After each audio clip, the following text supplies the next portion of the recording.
El planeta en el que vivimos, nuestro hogar, nuestra casa y la de muchísimas especies desde hace milenios, es un lugar único comparado con los otros planetas del sistema solar o de otros sistemas cercanos.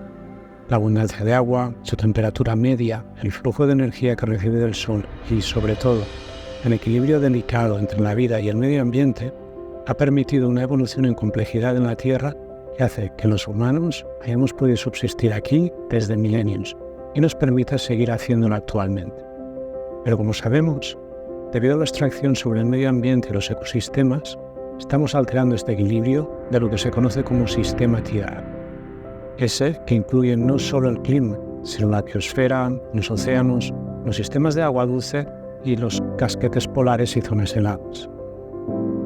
Este cambio o perturbación de la situación estable que hemos tenido los últimos millones de años nos lleva a circunstancias que ponen en riesgo no solo nuestra especie, los humanos, sino también a todo el resto de la biosfera. ¿Cómo podemos evaluar la gravedad de esta situación? ¿Podemos hacer un diagnóstico preciso de lo que le está pasando a la Tierra como hace un doctor ante un enfermo? Hay diversas metodologías que la ciencia utiliza para hacer este diagnóstico. Si como un doctor ante una enfermedad toma la temperatura corporal para ver qué le sucede a nuestro cuerpo, la ciencia mide, además de los cambios en la temperatura global del planeta, otras variables o parámetros para poder hacer esta evaluación y decirnos cuán enferma está la Tierra. Siguiendo la nanocirugía médica, sabemos que si pasamos ciertos umbrales o límites de temperatura, tendremos fiebre y nos empezaremos a encontrar mal, signo de que tenemos que ir al médico. Pues bien, para medir la salud de la Tierra, uno de los métodos que aplica la comunidad científica es analizar algunos aspectos que se pueden cuantificar y que, en particular, nos pueden dar información de si estamos en zona segura. En la metodología llamada límites planetarios se consideran 8 aspectos cuantificables, de los que se han estimado umbrales, más allá de los cuales estaremos ya en zona de riesgo y, cuanto más nos alejemos de ellos, el peligro incrementa exponencialmente. Estos límites son cambio climático, acidificación del océano, el nivel de ozono estratosférico, ciclos y uso de agua dulce, cambios en los usos del suelo y el mar, integridad de la biosfera y contaminantes químicos. Vamos a verlos un poco más en detalle. Primero, cambio climático. Se refiere a las diferencias que se han medido de los patrones climáticos respecto a los documentados en época preindustrial y también en los cambios que se están acelerando en la última década respecto a los años 90 del siglo pasado. Estos cambios se miden en la evolución de la temperatura media del planeta que se asocia a la cantidad extra de energía que el sistema Tierra está acumulando. Actualmente estamos 1,1 grados centígrados por encima de las temperaturas medias que teníamos en el siglo XVIII y en las más altas que nunca se han medido en los últimos 100.000 años. Estos cambios son producidos por la acción humana, básicamente por las grandes cantidades de CO2 liberadas a la atmósfera en la quema de combustibles fósiles. 2. Acidificación del océano. El CO2 de la atmósfera no solo hace que el planeta acumule más energía y por lo tanto suba su temperatura media, sino que además afecta la química marina. Al haber más CO2 en la atmósfera, el pH de la superficie del océano cambia. Este se vuelve más ácido, afectando a los organismos oceánicos y por lo tanto a toda la vida en el océano. 3. El nivel de ozono estratosférico. La capa de ozono estratosférica nos protege de la parte de la radiación que proviene del Sol que es nociva para la vida.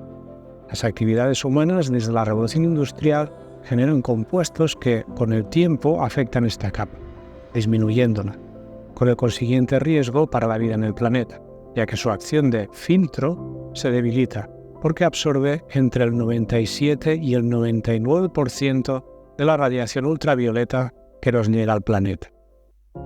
4. Los ciclos biogeoquímicos. Esto comprende 2 de los principales elementos químicos que necesita la vida para mantenerse, el nitrógeno y el fósforo.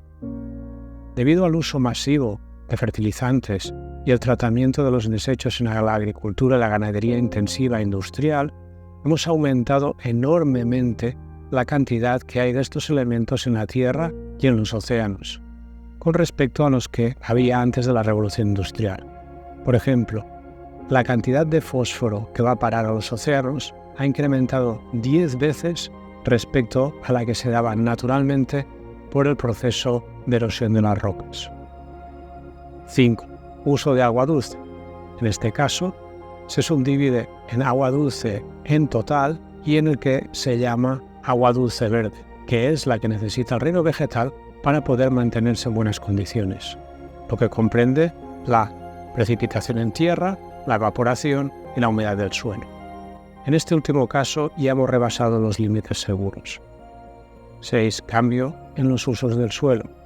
Eso implica cambios en la cobertura del suelo, de bosque o selva a cultivos, como ocurre en la Amazonia, de cultivos a zonas urbanas o industriales, o la industrialización de áreas rurales, como polígonos, o la implementación de grandes parques renovables en zonas no industrializadas. Estos cambios también se están produciendo en el mar. Se han ampliado las áreas de pesca, pasando de artesanal a pesca industrial. La acuicultura es otra actividad industrial que repercute también en el medio marino, y una posible implementación de renovables a gran escala cambiaría aún más el medio marino, sobre todo en las áreas cercanas a la costa, ya de por sí muy degradadas por nuestras actividades económico-industriales. 7. Integridad de la biosfera.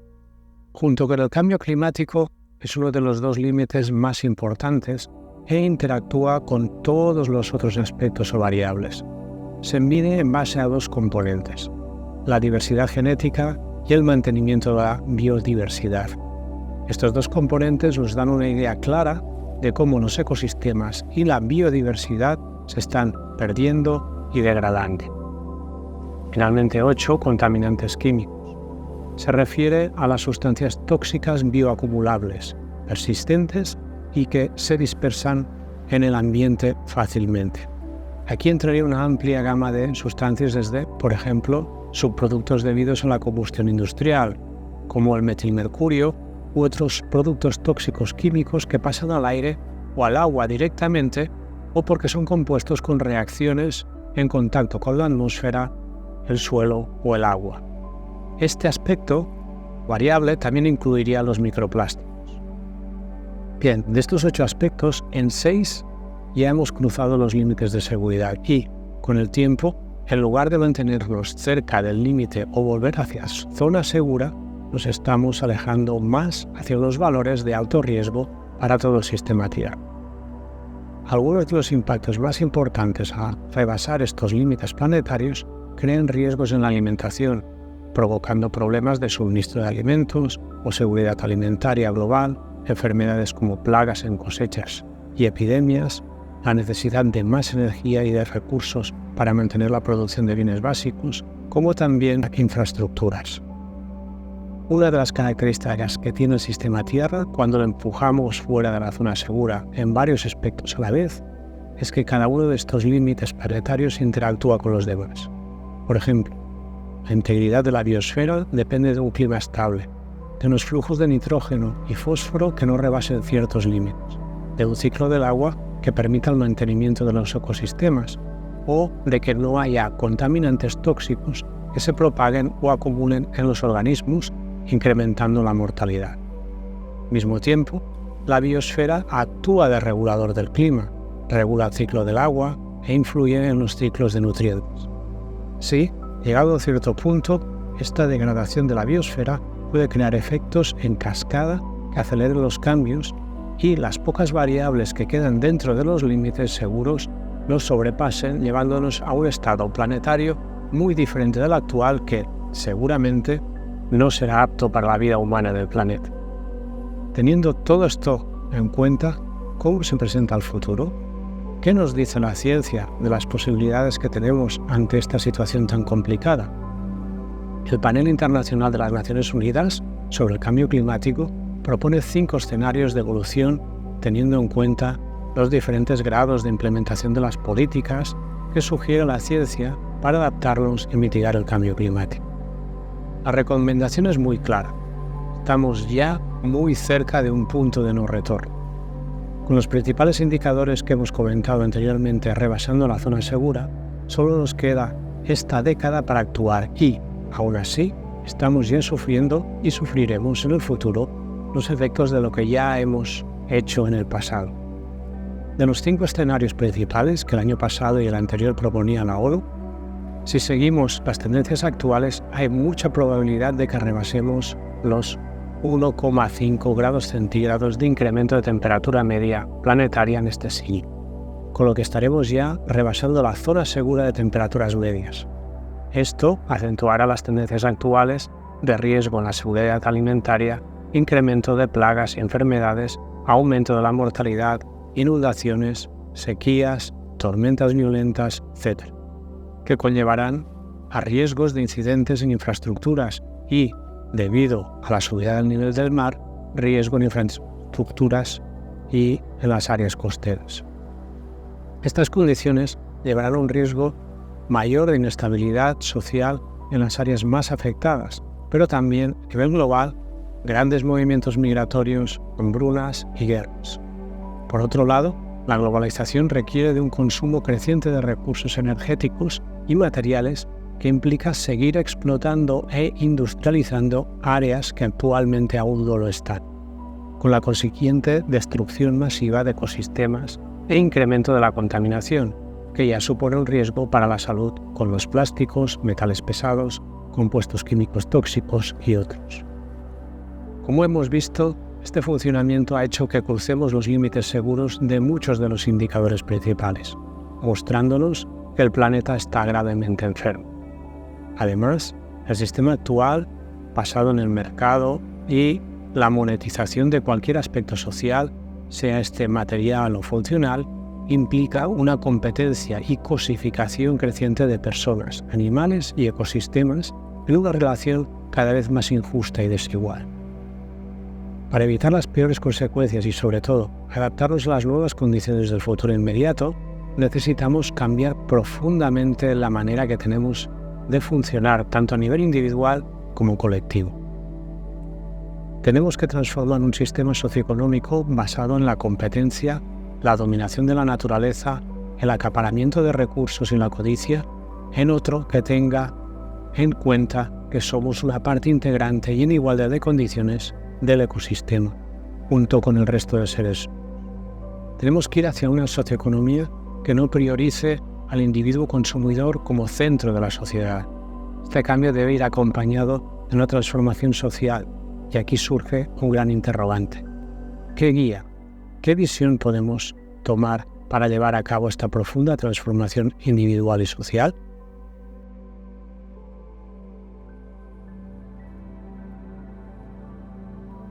El budismo nos puede ayudar a hacer frente al sufrimiento que produce y producirá esta emergencia planetaria, cambiando la perspectiva actual de cómo funcionamos a nivel individual y social.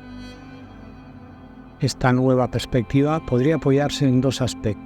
El primero estaría relacionado con las 4 nobles verdades, ya que, como hemos visto, los escenarios futuros nos ponen ante situaciones que sacarán al norte global de nuestro sueño de bienestar basado en la huida, el autocentramiento y la distracción. Estamos hechizados por esta persecución actual de la felicidad siempre futura, siempre mejor, que hace que no se valore el presente porque el mañana siempre promete algo excelente. Y, para que sea así, tenemos que conseguir más: dinero, objetos, relaciones, posesiones, admiración, fama. El aspecto interesante de esta situación actual es que nos pone y nos pondrá cada vez más delante de un espejo. Este pretendido bienestar no era tal, ya que se basaba en la huida del presente, empobrecimiento de otros y en el abuso de otras personas y otras especies para mantener nuestro tren de vida.